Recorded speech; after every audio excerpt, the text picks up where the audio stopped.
At 9:17 on the morning of January 22nd, 1943, Second Lieutenant John George crouched in the ruins of a Japanese bunker west of Point Cruz, watching a banyan tree 240 yards away through a scope his fellow officers had laughed at for 6 weeks. 27 years old, Illinois state champion marksman, 0 confirmed kills in combat. The Japanese had 11 snipers operating in the Point Cruz groves, and in the past 72 hours they had killed 14 men from the 132nd Infantry Regiment. George's commanding officer, Captain Morris, had called his rifle a toy. The other platoon leaders called it his mail-order sweetheart.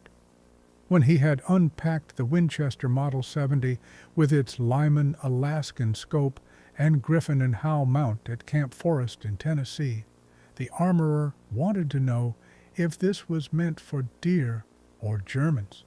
George explained it was for the Japanese. They shipped out before the rifle arrived. George spent the voyage to Guadalcanal, watching other men clean their garans while his own weapon sat in a warehouse in Illinois. He requested it be forwarded through military mail.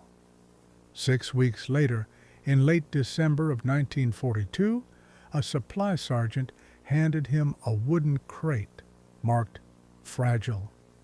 Inside was the rifle he had saved 2 years of National Guard pay to buy.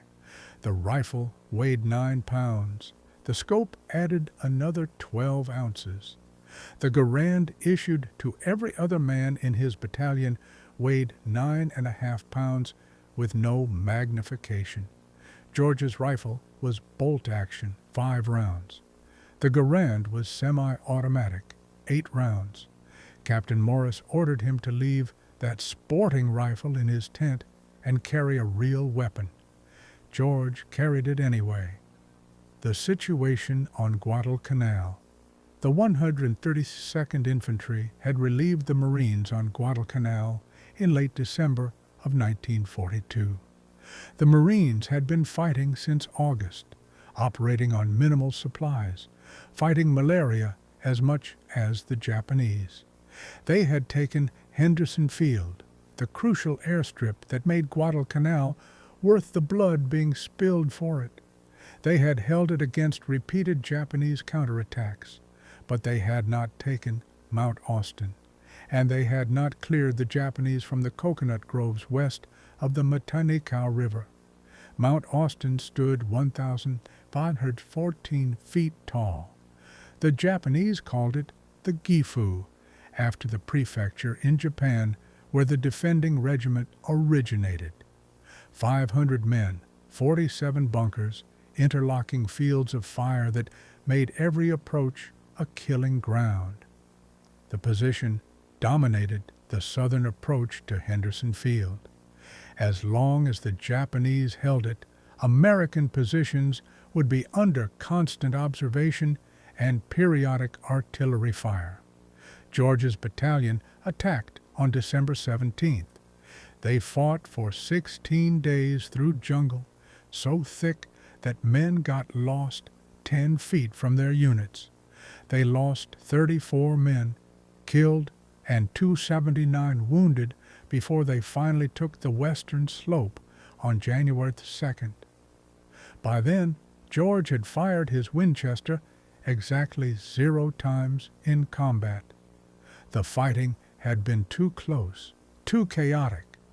Men died at ranges where marksmanship didn't matter, where the jungle itself seemed to swallow bullets. The Point Cruz groves were different. No bunkers, no fixed positions, just Japanese soldiers who had retreated west from Henderson Field and dug into the massive trees. Some of those soldiers were snipers.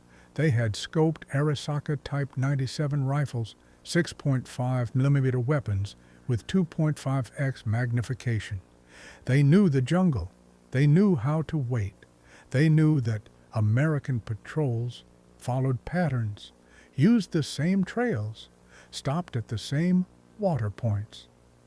On January 19th, a sniper killed Corporal Davis while he was filling canteens at a creek. The shot came from somewhere in the canopy, impossible to locate. On January 20th, another sniper killed 2 men from Echo Company during a patrol. The men never saw their killer. On January 21st, 3 more men died. One of them was shot through the neck from a tree the patrol had walked past twice. The sniper had let them pass, then shot the last man in the line. The challenge.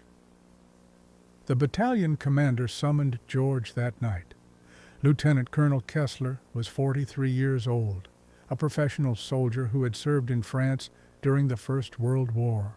He had seen what snipers could do to unit morale. In France, it had been Germans with scoped Mausers. Here, it was Japanese with scoped Arasakas. The weapon didn't matter.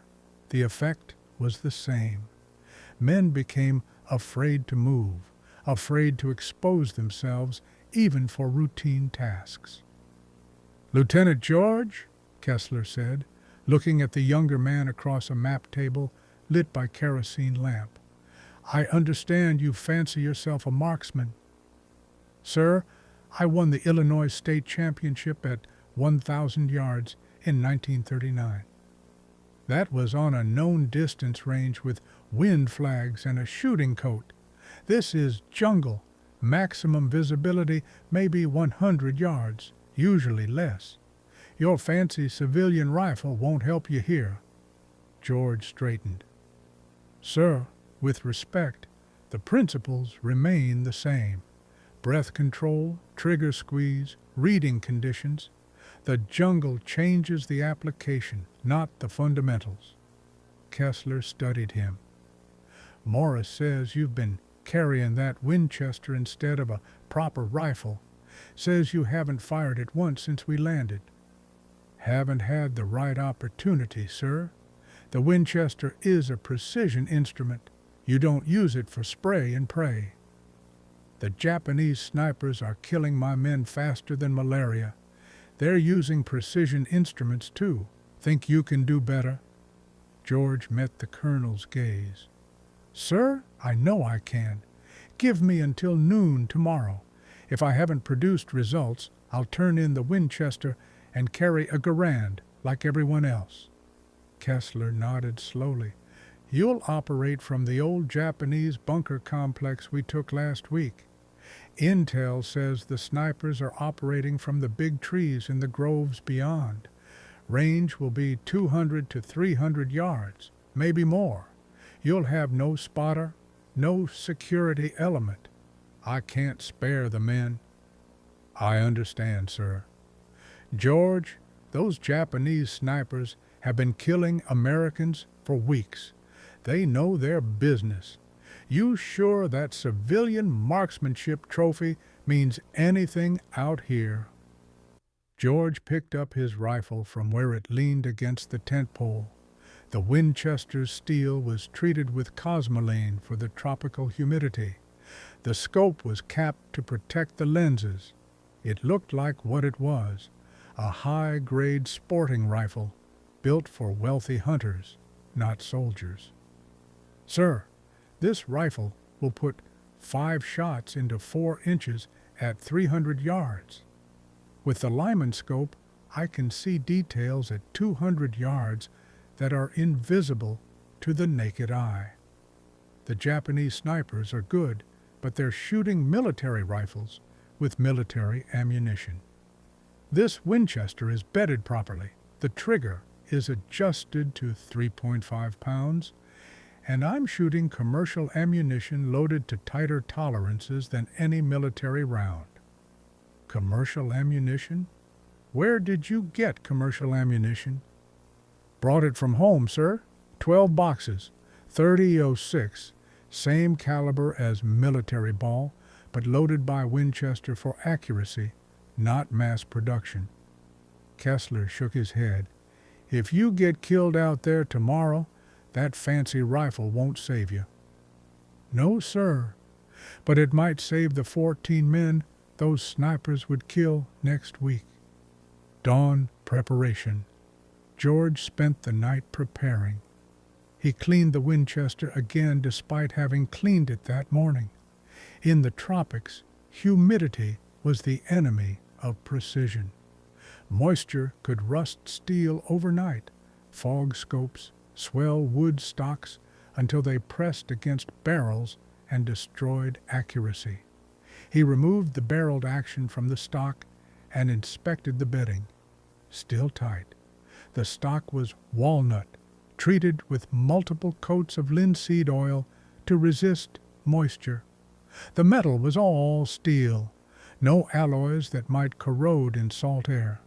Griffin and Howe had mounted the scope with their signature quick-release system. If the scope fogged or was damaged, George could remove it in seconds and use iron sights. The Lyman Alaskan scope was the key to the rifle's effectiveness. At 2.5x magnification, it wasn't powerful by later standards, but in 1943 it was revolutionary. Most military scopes were 2x or less.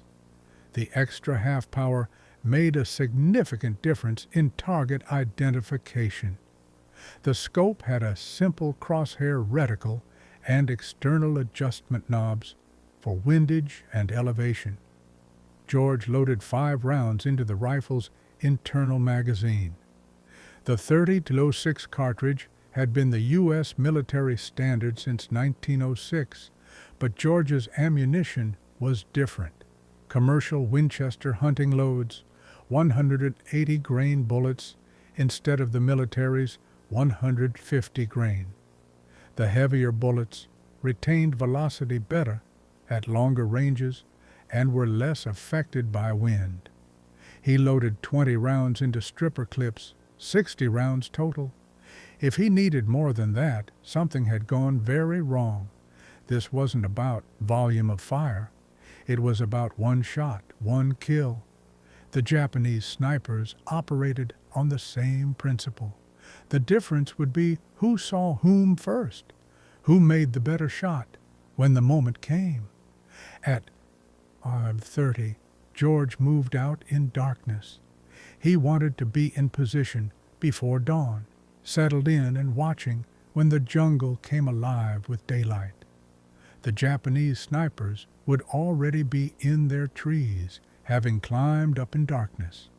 But they would be watching for American patrols on the trails, not for another sniper in the ruins of their own former position. First contact. The bunker complex the Americans had captured on January 19th was a masterwork of field fortification. The Japanese had spent months improving the position, digging interconnected fighting positions with overhead cover, fields of fire in all directions. The Marines would have paid heavily for it, but the Japanese had abandoned it without a fight when Mount Austin fell.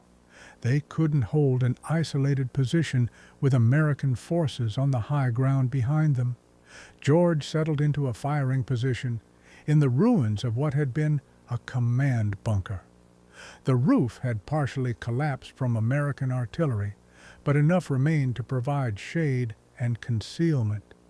Through gaps in the logs and sandbags, he had a clear view of the coconut groves to the west, ranged to the nearest large trees, 180 yards, to the tree line beyond, 300 yards. He pulled out a small notebook and sketched the view through his scope. 9 major trees in his field of view, each numbered in his sketch. He noted distinctive features: a broken branch on tree 3, a vine-covered trunk on tree 7. If he spotted movement, he could reference the tree number in his notes, track patterns over time. The jungle came alive at dawn. Birds called, insects buzzed. The humid air seemed to vibrate with life. George ignored it all, focusing through the scope, systematically scanning each tree from bottom to top. The Japanese snipers would be high in the canopy, for better fields of view, but they had to climb to get there. There might be signs of their passage, broken branches, disturbed vines, scrape marks on bark. At 0750, he saw the first sign. Tree 5, a massive banyan with aerial roots creating natural ladder-like structures. 60 feet up, a branch that should have been horizontal showed a slight depression. Wait. Someone had sat or stood on that branch recently, bending it down perhaps 2 inches from its natural position. George studied the area around the branch through his scope. The jungle canopy was dense, layers of leaves and vines creating natural concealment. A man in dark clothing would be invisible to the naked eye, but the scope revealed details. The difference between shadow and solid, between leaf patterns and something that didn't belong. At 0823, he found it, a shape that was too regular, too solid to be vegetation. It was in the fork, where 2 branches met, about 3 feet from the bent branch. A man, sitting or crouching facing east toward the trails American patrols used. George could make out the outline of shoulders, possibly the curve of a hat or helmet. Range, 240 yards. Wind, negligible at ground level, but the trees were showing slight movement in their crowns, maybe 2 to 3 mph from the southeast. At 240 yards, that would push a bullet perhaps 2 inches. Temperature, already climbing past 80 degrees. Hot air rises, could cause the bullet to impact slightly high. George made his adjustments. 2 clicks right on the windage knob, 1 click down on elevation to compensate for the temperature. He settled the crosshairs on the dark shape, centering them where the shoulders met the torso. The Winchester's trigger was perfectly adjusted. No creep, no over-travel. Just steady pressure until the break. He controlled his breathing, in through the nose, out through the mouth, the rifle rising and falling slightly with each breath. He timed the natural respiratory pause that comes after exhalation. In that moment of perfect stillness, he began squeezing the trigger. The Winchester fired. The sound of success. The sound of a rifle shot in the jungle is unique. Unlike the open plains where George had learned to shoot, where the sound rolled away across empty space, the jungle caught and reflected sound.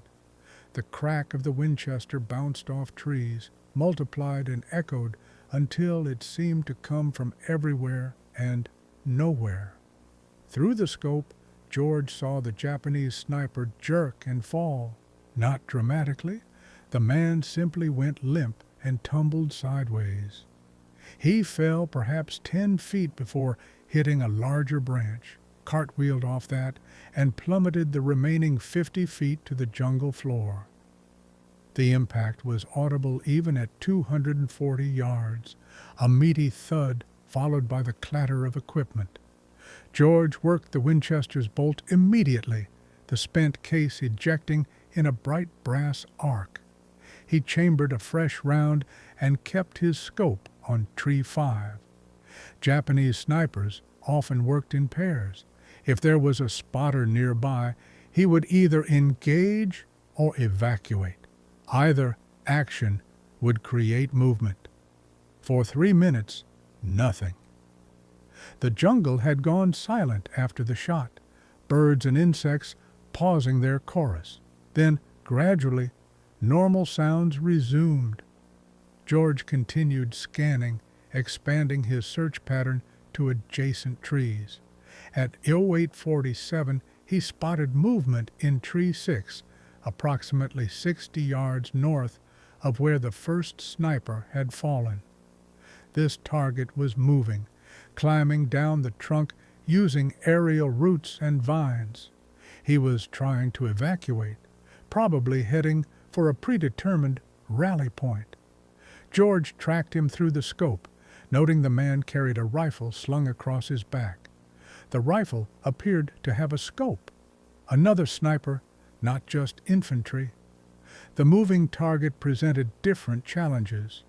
George had to lead the movement, calculate where the man would be when the bullet arrived. At 280 yards, he'd lasered the range in his mind based on terrain features.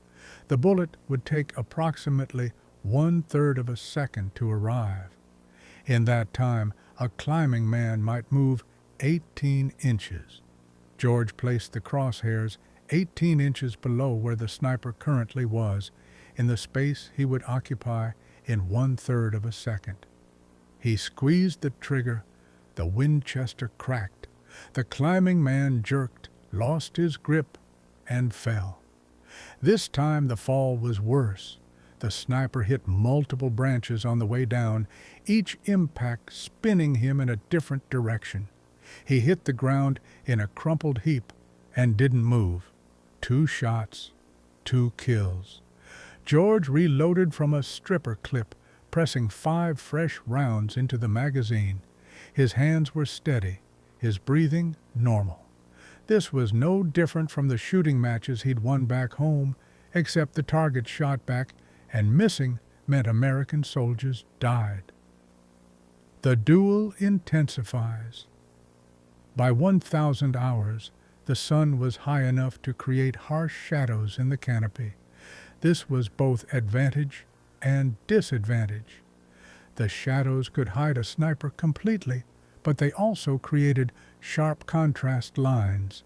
Movement from shadow to sunlight would be more visible. George had maintained his position for over 4 hours without moving. His body was beginning to cramp, muscles protesting the sustained tension. But movement meant death in sniper work. The Japanese would be watching for muzzle flash, for any sign of his position. He had to remain invisible. At 10:23, a Japanese bullet struck the sandbag 6 inches from George's head. The impact sprayed sand into his face, temporarily blinding his right eye. He rolled left immediately, pressing against the bunker's log wall. The shot had come from the southwest, a different angle than his previous targets. The Japanese were adapting, trying to flank his position. George wiped sand from his eye and considered options. He could evacuate, mission successful with 2 kills, or he could relocate within the bunker complex and continue hunting. The smart move was to leave. But 14 Americans had died in 3 days.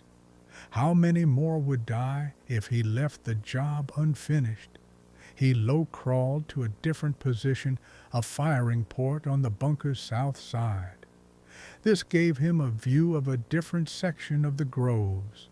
Fresh trees to scan, fresh angles to consider. The Japanese sniper who had shot at him was out there somewhere, probably watching George's original position, waiting for him to reappear. George began glassing the new sector. These trees were slightly closer, 150 to 200 yards. The reduced range made detail more visible through the scope. He could see individual leaves, the texture of bark, insects moving on branches. At 10:57, he found what he was looking for.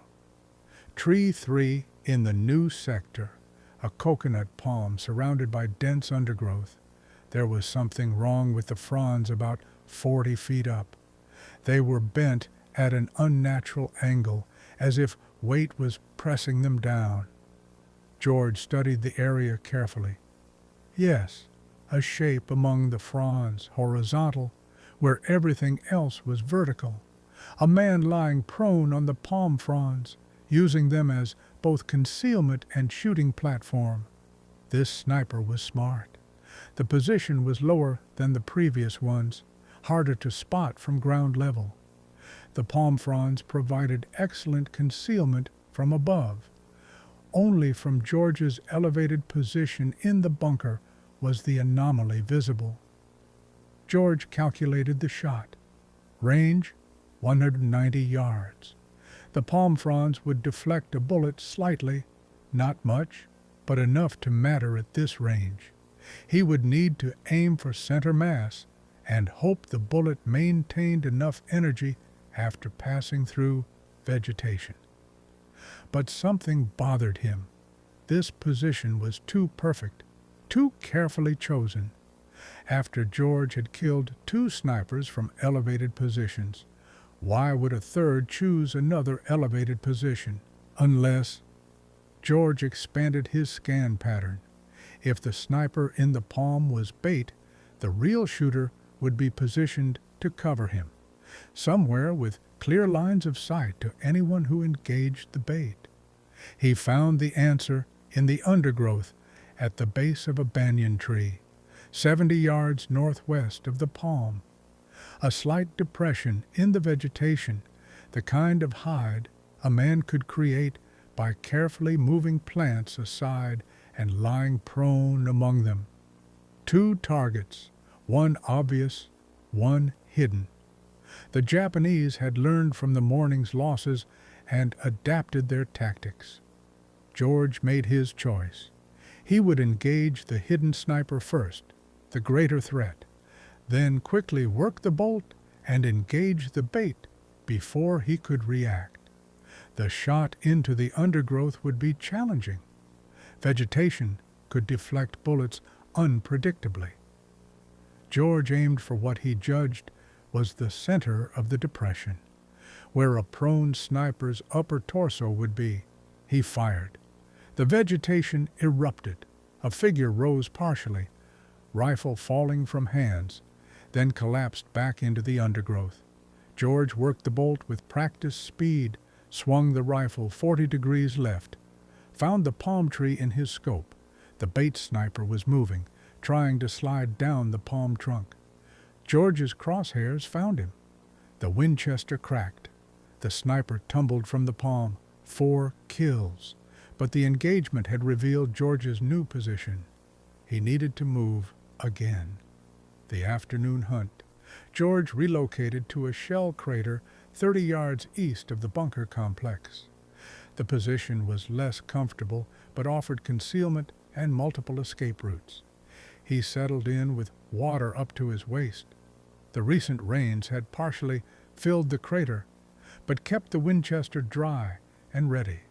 The afternoon brought new challenges. The sun was directly overhead, eliminating the angular light that made shapes visible in the canopy. Heat shimmer rose from the ground, creating optical distortions at longer ranges. Sweat stung George's eyes despite his efforts to remain still. At 13:15, he identified his 5th target. This sniper had chosen a different approach. Instead of climbing high, he was positioned in the lower branches of a massive strangler fig, perhaps 20 feet off the ground. The position sacrificed field of view for concealment and stability. From that height, the sniper could engage targets on the trails while remaining hidden from ground observation. Range, 265 yards. A longer shot, but the target was stationary. George made his adjustments and fired. The sniper dropped straight down, landing in the tangle of roots at the fig's base. His rifle, an Arisaka with mounted scope, remained hanging from a branch by its sling. 5 kills by 13:30. George was systematically eliminating the Japanese sniper threat, but the enemy was adapting with each engagement. They knew approximately where he was operating, knew his capabilities. The remaining snipers would be the most experienced, the most cautious. At 14:07, George spotted movement that made him freeze. Not one sniper, but 2, moving together through the lower branches. They were staying low, using the trunk of a massive banyan for concealment clearly coordinating their movement. One would move while the other watched, then they would switch roles. This was different. These weren't just snipers, they were a trained team, probably the senior pair among the Japanese forces. George watched them settle into position. They had chosen well, a spot that gave them overlapping fields of fire while maintaining mutual support. Engaging one would immediately expose him to the other. George considered options. He could wait for them to separate, but that might not happen. He could engage one and immediately displace, but the second would track his movement, or he could try something different. He carefully placed his rifle in a stable position, then removed his helmet. Moving slowly, he raised the helmet on a stick, creating the illusion of a head peering over the crater rim. The response was immediate. A rifle shot cracked, the bullet passing through the helmet. George noted the muzzle flash location. The shooter was the sniper on the left. Now he knew which was the primary shooter and which was the spotter. In Japanese sniper doctrine, the shooter would remain focused on the target area while the spotter searched for additional threats. George would have perhaps 3 seconds after shooting before the spotter located him. He lined up on the shooter, fired, and immediately rolled right. The shooter tumbled from the tree. George came up in a new position, found the spotter in his scope. The man was swinging his rifle toward George's original position. George fired before the spotter could adjust. Both targets down, 7 kills. The Winchester had proven its worth. The final stalks. By 1500, George had eliminated 7 of the 11 known Japanese snipers. The remaining 4 were either the best of the group or had decided discretion was the better part of valor. He hadn't seen movement in over an hour, despite careful scanning. George decided to change tactics. Instead of waiting for targets to reveal themselves, he would create opportunities. He began moving through the bunker complex, showing himself briefly at different positions, trying to draw fire. It was dangerous, but the Japanese snipers were too skilled to reveal themselves without incentive. At 1547, his movement drew a shot. The bullet cracked past his head as he ducked behind a log wall, but he had seen the muzzle flash. Tree 11 in his original sector, very high, perhaps 90 feet. He worked his way back to a position with a view of that tree. The sniper had chosen the highest position yet, clearly trying to maximize range and observation. But height came with disadvantages. The tree swayed more at that elevation, making a stable shooting position difficult. And while the sniper could see far, he was also more exposed to return fire. George found him after 10 minutes of glassing.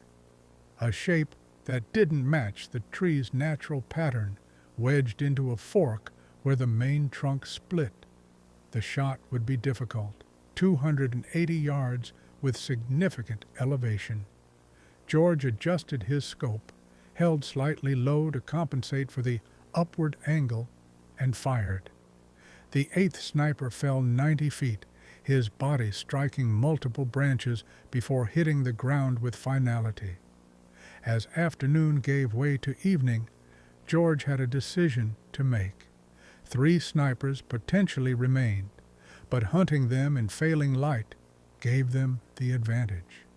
Japanese soldiers had trained extensively in night operations. George had not. At 1630, he made his 9th kill, a sniper who had waited until the sun was low, creating backlighting that should have made him invisible. But the Lyman scope gathered light well, and George spotted the telltale outline against the bright sky. The shot was clean, the sniper falling without a sound. 9 confirmed kills in one day. George began to withdraw as shadows lengthened, but as he moved through the bunker complex, he heard something that chilled him. Voices speaking Japanese, multiple men moving toward his position from the west. Fighting withdrawal. The voices weren't snipers. The tone was wrong, the movement too noisy. This was an infantry patrol, possibly sent to investigate the shooting or recover bodies. George counted at least 6 distinct voices. He had 5 rounds in the Winchester and no stripper clips immediately accessible. They were in his pack, left at his original position. George moved east, using the bunker complex for concealment, but the Japanese patrol was spreading out, conducting a systematic search. They would find him within minutes. He needed to break contact or engage on favorable terms. He chose engagement. Finding a position with good fields of fire and multiple escape routes, George waited. The first Japanese soldier appeared at 40 yards, moving cautiously but exposed. George fired center mass. The soldier dropped. George worked the bolt as shouts erupted from the patrol. 2 more soldiers rushed toward their fallen comrade. George fired twice more in rapid succession. Both fell, but now his position was revealed. Japanese rifle fire cracked overhead as George displaced. 2 rounds left. He moved through the bunkers, using corners and doorways to break visual contact. The Japanese followed, calling to each other, coordinating their search. George reached the eastern edge of the complex and faced a decision. Open ground lay between him and American lines, 200 yards with no cover. Behind him, at least 3 Japanese soldiers were closing in. George made his choice. He broke from cover and ran, zigzagging across the open ground. Rifle fire erupted behind him. Bullets cracked past, kicking up dirt. George ran harder than he'd ever run, the Winchester clutched in both hands. 100 yards. 50. American voices ahead, sentries shouting challenges. George yelled the password through burning lungs. 25 yards. A bullet tugged at his shirt. Then he was through the perimeter, diving into an American fighting position as machine guns opened up behind him, driving back the Japanese patrol. After action. George reported to battalion headquarters, still covered in mud and sweat. Lieutenant Colonel Kessler was waiting with Captain Morris and the intelligence officer. George gave his report. 9 confirmed sniper kills, 3 additional infantry during the withdrawal. 60 rounds of ammunition expended total. "You cleared most of the Point Cruz groves in one day," Kessler said, studying the sketched map George had made, "with a deer rifle." "It's not about the rifle, sir," George replied. "It's about patience, observation, and marksmanship. The Japanese snipers were good, but they were predictable. They used height for observation, counted on vegetation for concealment. Once I understood their patterns, finding them became systematic."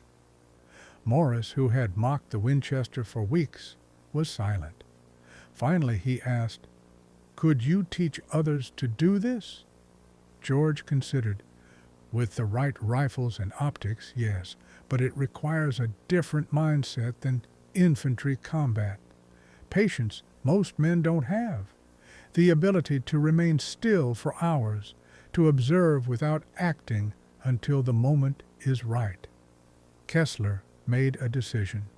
"Effective immediately, you're assigned to create and train a sniper section for the regiment.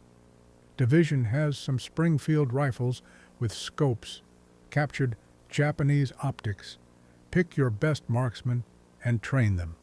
Building a sniper section. Over the next week, George selected and began training 40 men. The training was unlike anything in the standard infantry curriculum, where infantry training emphasized speed and aggression. Sniper training demanded patience and calculation. Where infantry fired at area targets, snipers fired at point targets. Every shot mattered. George started with the basics. Most soldiers, even expert marksmen, didn't truly understand their weapons. They could shoot qualification courses, but they didn't understand external ballistics, trajectory, wind deflection. George taught them to read conditions, not just wind speed, but wind direction at multiple points along the bullet's path. A 300-yard shot might encounter 3 different wind conditions. He taught them to build stable shooting positions from available materials. In the jungle, perfect prone positions were rare. Snipers had to shoot from sitting, kneeling, or improvised supports. They learned to use slings for stability, to brace rifles against trees without touching the barrel to wood, to create shooting rests from packs and equipment. Camouflage became an art form, not just wearing the right colors, but understanding how to break up human outlines, how to move without creating unnatural motion, how to blend into specific environments. The jungle offered concealment, but also challenges.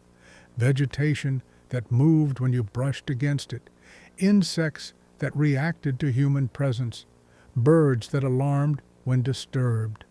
By February 1st, George had 16 two-man teams ready for operations. Each team had one scoped rifle, either a Springfield with unertl scope or a captured Japanese rifle. The spotter carried binoculars and a standard Garand for security.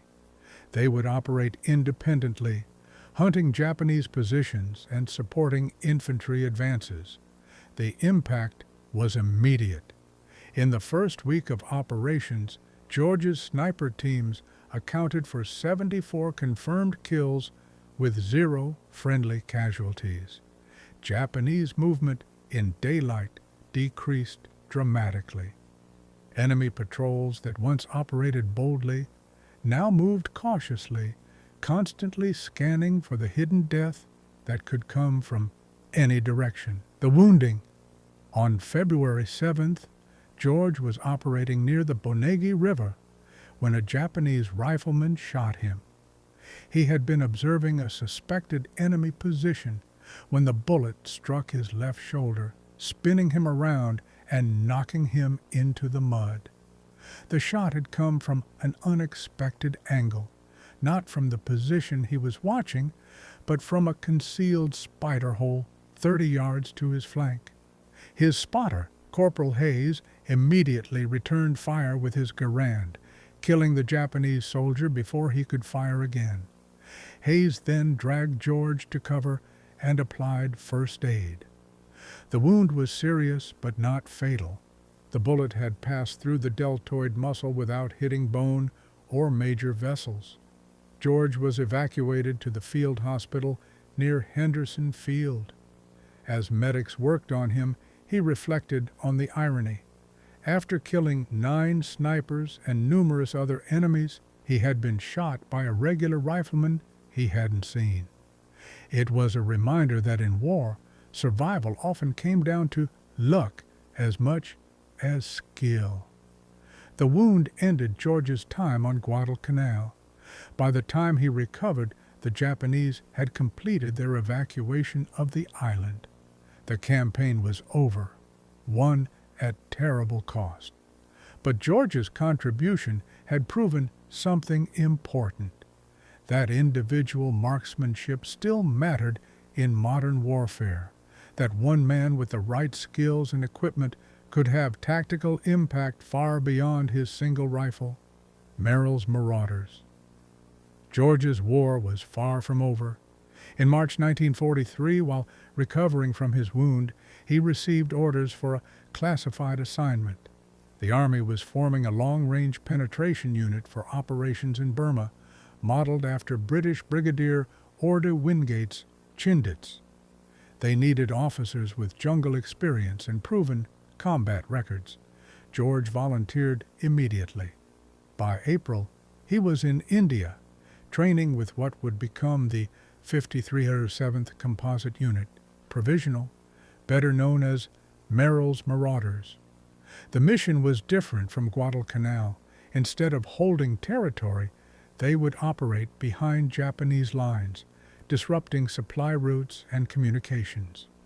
The Winchester Model 70 made the journey with him, but George modified it for the new mission.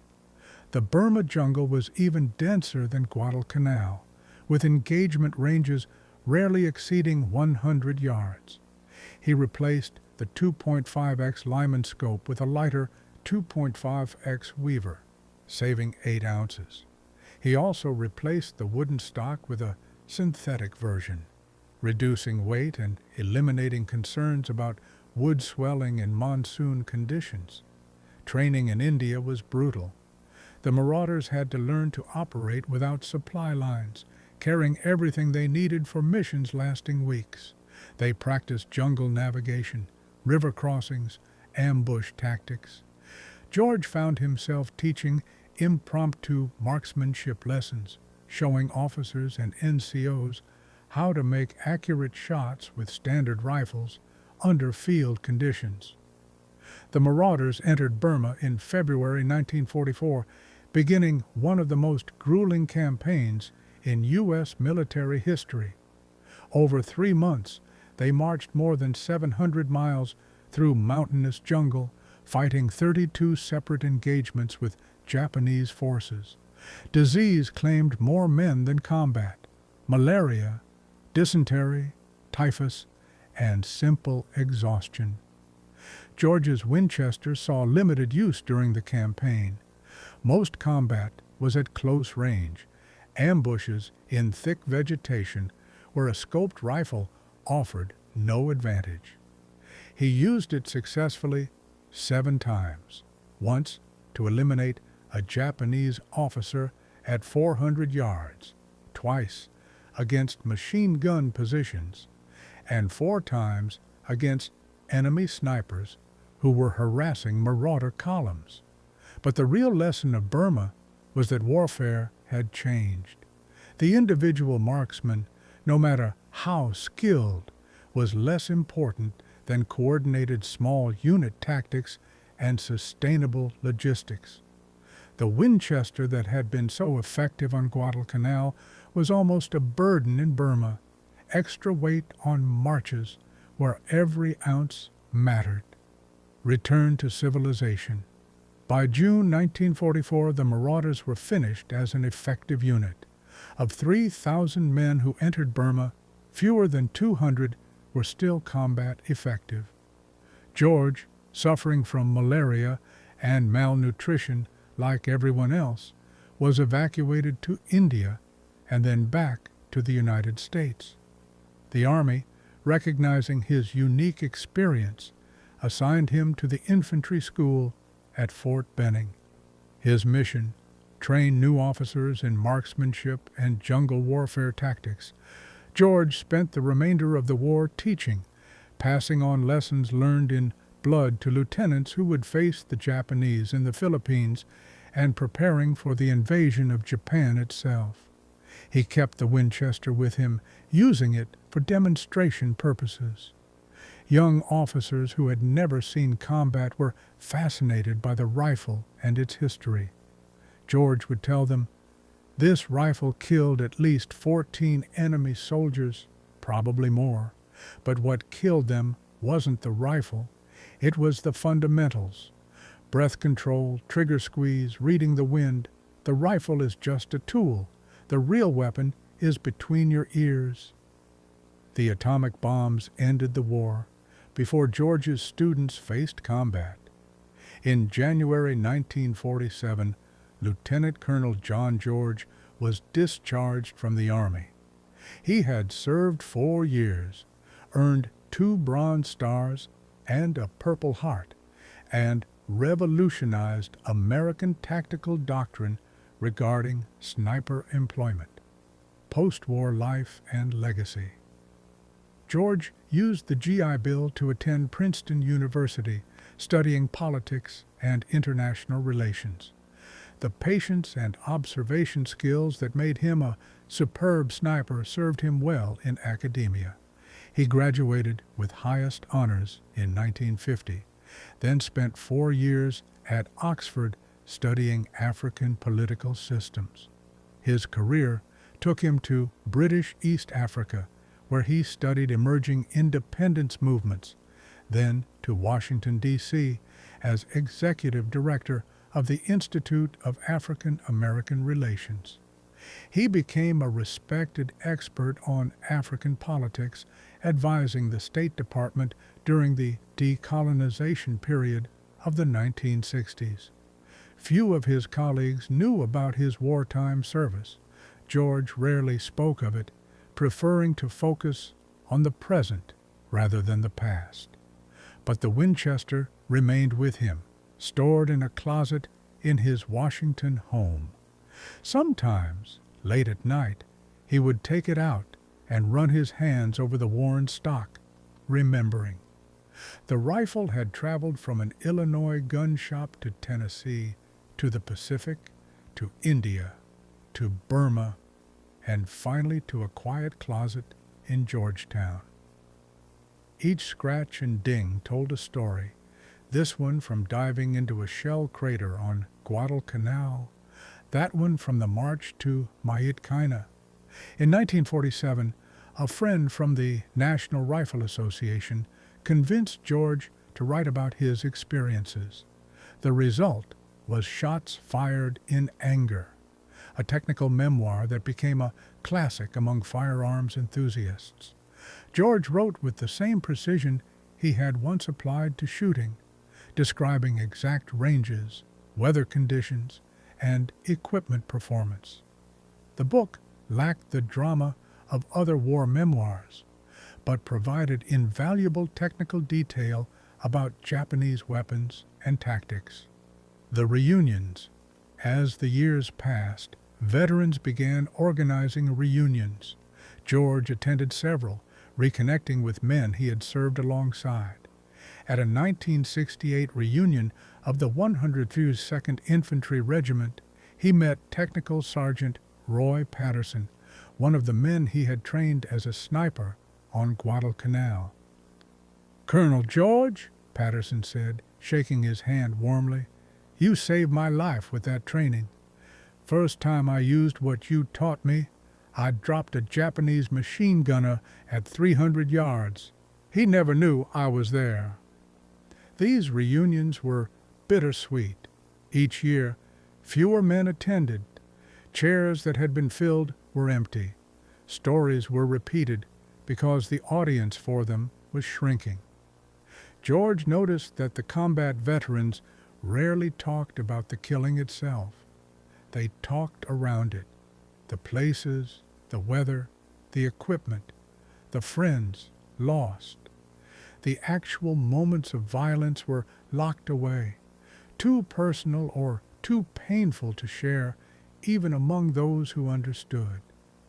In 1985, George attended a special reunion, American and Japanese veterans meeting in reconciliation on Guadalcanal itself. The jungle had reclaimed most of the battlefield. Where men had died for patches of mud, tourist hotels now stood. The airfield that had cost so much blood was now a commercial airport. George met Tanaka Hiroshi, a former Japanese officer who had commanded troops in the Point Cruz area. Through an interpreter, they discussed the battle. Tanaka mentioned the sniper casualties his unit had suffered in January 1943. "We called him the Ghost," Tanaka said. "One shot, one kill, then nothing. No muzzle flash to target, no pattern to predict. My snipers were veterans trained at the special school in Manchuria, but this ghost picked them off one by one. We thought it must be multiple shooters, a whole squad. To learn it was one man." He shook his head. George replied simply, "We were all just doing our duty. Your men were skilled and brave. I was simply lucky." They shared a drink overlooking Iron Bottom Sound, where so many ships lay rusting on the sea floor. Two old enemies, now just old men, remembering a time when they had tried their best to kill each other. The collector's interest. By the 1990s, George's Winchester had become famous among military rifle collectors. The rifle that had killed Japanese snipers on Guadalcanal, that had served with Merrill's Marauders, that had been carried by an Illinois state champion. It was a piece of history. Collectors offered increasingly large sums for it. George refused all offers. The rifle wasn't for sale at any price. It was a tool that had done its job, nothing more or less. But he understood its historical importance. In his will, he specified that the Winchester should go to the National Firearms Museum, where it could be properly preserved and displayed. He also donated his papers to the Army Heritage and Education Center.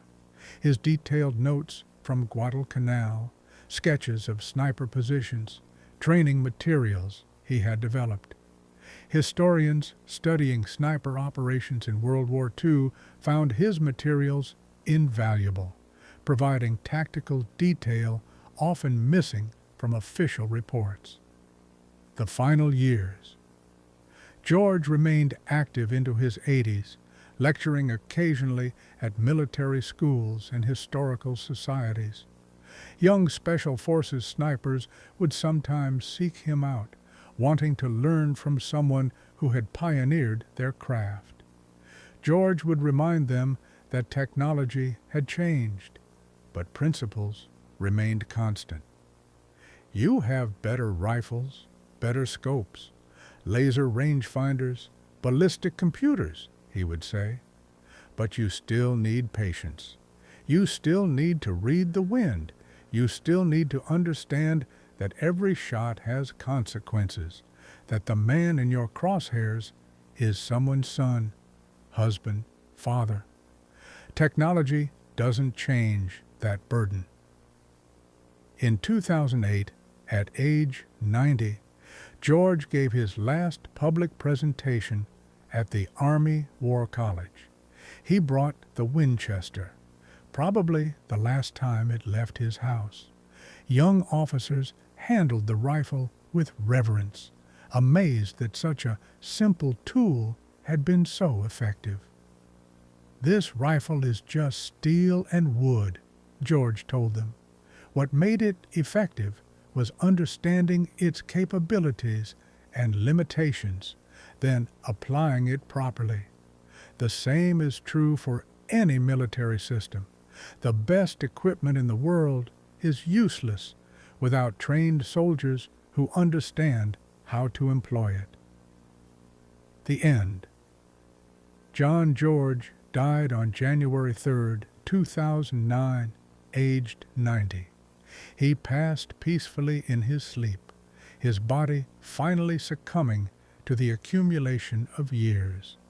His obituary in the Washington Post mentioned his State Department service, his expertise on African affairs, his authorship of several books on military small arms. It dedicated one paragraph to his wartime service. The funeral was small, family, a few surviving veterans, some colleagues from his civilian career. An honor guard from Fort Myer provided military honors. As the bugler played taps, George's grandson noticed something. Several very elderly men in the crowd were crying, men who looked like they hadn't cried in decades. After the service, one of them approached the family.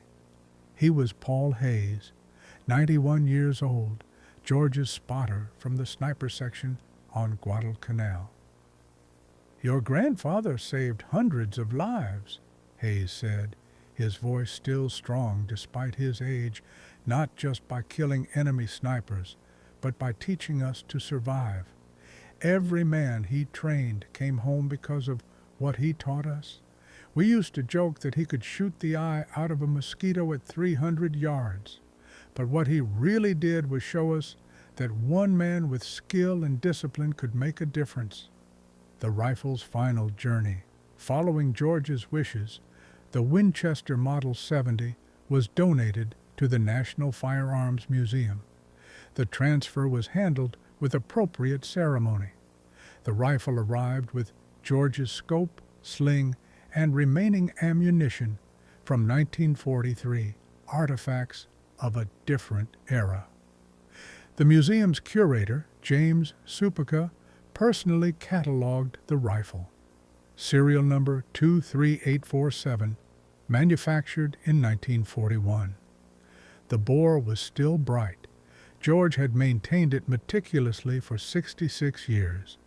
The stock showed honest wear. The bluing was worn from handling, but the rifle remained fully functional. For the display, the museum created a comprehensive exhibit. The rifle was centerpiece, but around it they arranged George's notebook from Guadalcanal, photographs from his service, maps showing the Point Cruz groves, even some of the commercial Winchester ammunition he had hoarded for the war. The placard reads, "Winchester Model 70 rifle, serial number 23847, used by later Lieutenant Colonel, John B. George during World War II. Confirmed kills, 14+ enemy combatants, including 9 Japanese snipers, eliminated in a single day at Guadalcanal, January 22, 1943. This civilian sporting rifle, privately purchased by George before the war, proved more effective than issue sniper rifles due to its superior accuracy and George's marksmanship skills. It represents the American tradition of civilian marksmanship contributing to military victory. Lasting impact. George's legacy extends beyond the rifle in the museum. His impromptu sniper school on Guadalcanal became the model for formal U.S. Army sniper training. The two-man team concept he implemented, shooter and spotter, remains standard doctrine. His emphasis on patience and observation over volume of fire influenced generations of military marksmen.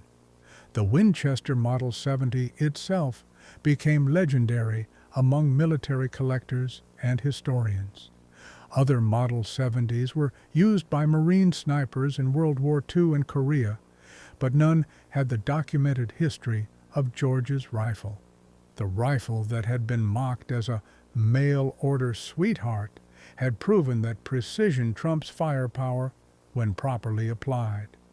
Modern military snipers studied George's techniques as adapted for current technology. His systematic approach to searching terrain, his notation system for tracking multiple targets, his understanding of how snipers think and operate, all remain relevant. Special operations sniper schools still reference shots fired in anger for its insights into fieldcraft and practical marksmanship. Reflections on a warrior. In researching George's story, historians have uncovered a remarkable man who embodied the best of the American citizen-soldier tradition. A civilian who became a warrior by necessity, who applied his skills with deadly efficiency, but never gloried in killing. His post-war career in diplomacy and African studies suggests a man trying to build peace after experiencing war's reality. Colonel David Petraeus, visiting the National Firearms Museum in 2010, spent long minutes studying George's rifle. He later wrote, Lieutenant Colonel George represents something uniquely American. The skilled civilian who answers the call, serves with distinction, then returns to civilian life without fanfare. His Winchester rifle is a reminder that technological superiority comes not from expensive systems, but from understanding and maximizing whatever tools are available. One man with a deer rifle changed tactical doctrine and saved countless lives. That's a lesson worth remembering. The Unquiet Ghost. Today, visitors to the National Firearms Museum pause at George's Winchester, most not understanding its significance. It looks like any other old hunting rifle, wood and steel, a simple scope, honest wear from use. They don't see the ghosts that attend it. They don't see the Japanese snipers in the trees above Point Cruz, professionals who thought elevation meant safety until a civilian marksman proved otherwise. They don't see Corporal Davis filling his canteen when a sniper's bullet found him, one of 14 Americans killed before George went hunting. They don't see the marauders, sick with disease and exhaustion, pushing through the Burma jungle with George and his Winchester among them. Most of all, they don't see Second Lieutenant John George, 27 years old, settling into position in a ruined bunker at dawn, beginning the work of clearing death from the trees. They don't see the patience required to glass the same trees for hours, the discipline needed to wait for the perfect shot, the skill to make that shot count. The rifle sits silent in its case, its work long done. But for those who know its story, it speaks volumes about the nature of warfare, the importance of individual skill, and the sometimes terrible efficiency of applied marksmanship. Conclusion. Legacy of the mail-order rifle. John George's story reminds us that wars are won not by weapons, but by people. The Winchester Model 70 was just a tool, finely made, precisely employed, but still just steel and wood. What made it effective was the man behind it, bringing championship marksmanship to bear against enemy snipers who had terrorized American forces. In an age of smart bombs and drone strikes, George's patient stalking of Japanese snipers seems almost quaint. But the principles remain unchanged. Technology provides capability. Human skill and judgment determine effectiveness. George proved that one expert with adequate equipment could accomplish what entire units could not. His legacy lives on in every military sniper who learns to wait, watch, and strike with precision. It lives on in the training programs that teach patience as a warrior virtue. It lives on in the understanding that marksmanship is more than pulling triggers. It's a discipline that demands physical skill, mental fortitude, and ethical grounding. The Winchester that had been mocked as a toy proved more effective than any issued weapon. The state champion who had never seen combat became one of the most successful Army snipers in the Pacific Theater. The mail-order rifle that arrived 6 weeks late may have shortened the war by eliminating threats that would have claimed dozens more American lives. That rifle now rests in honored retirement, its duty done. But its story, George's story, continues to inspire and instruct. It reminds us that in war, as in all human endeavors, skill and determination often matter more than equipment. One man, one rifle, and the skill to use it effectively. That combination changed small unit tactics, saved American lives, and proved that even in mechanized warfare, the individual marksman could still make a difference. John Browning George, Illinois farm boy, state champion, reluctant warrior, jungle fighter, scholar, diplomat, embodied the American ideal of the citizen soldier. He answered the call, served with distinction, and returned to build rather than destroy. His rifle remains as testament to what one determined individual can accomplish when skill meets necessity. The ghost of the Point Cruz Groves has finally found peace, but his lesson endures. That precision trumps volume, that patience beats haste, and that one expert with the right tool can accomplish what armies cannot. In that ruined bunker overlooking the jungle, George proved these truths one careful shot at a time, writing history with a mail-order rifle that was never supposed to go to war.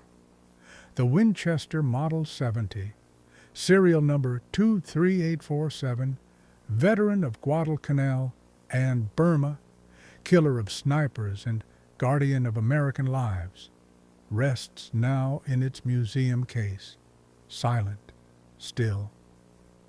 But for those who know how to listen, it whispers stories of patience and precision, of a young man who brought his deer rifle to war and used it to save his comrades from death in the trees. That is its legacy, and George's proof that in warfare, as in life, it's not the tool, but the skill behind it that makes the difference. One rifle, one man, one perfect shot at a time, changing history from 240 yards away. Please support this video with the like and subscribe to the channel if you enjoyed it. Goodbye, and see you all soon.